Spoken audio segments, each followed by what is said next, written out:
Kaixo kazetaguneko lagunok hementxe gaude bideo berri batean. Oraingo honetan smartphone batean deiak egiteko dauden modu ezberdinak aztertuko ditugu.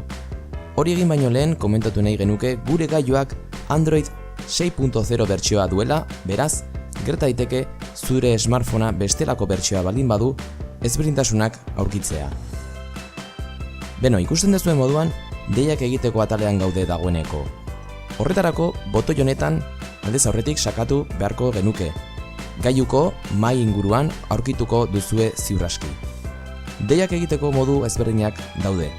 Lehenik eta behin gustokoen atala dugu. Fitxa honetan agertuko dira sarrien harremanetan jartzen garen edo gustukoen ditugun pertsonak. Dei azkarreko funtzio gisa. Bestalde, erregistroen atala daukagu. Berriki deitu diegun edo deitu diguten pertsonen zerrenda bat agertuko da. Haiekin harremanetan jartzeko asmoz.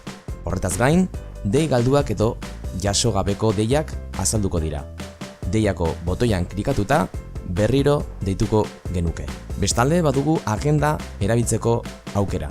Hemen mugikorrean gordeta ditugun kontaktu guztien zerrenda azalduko zaigu.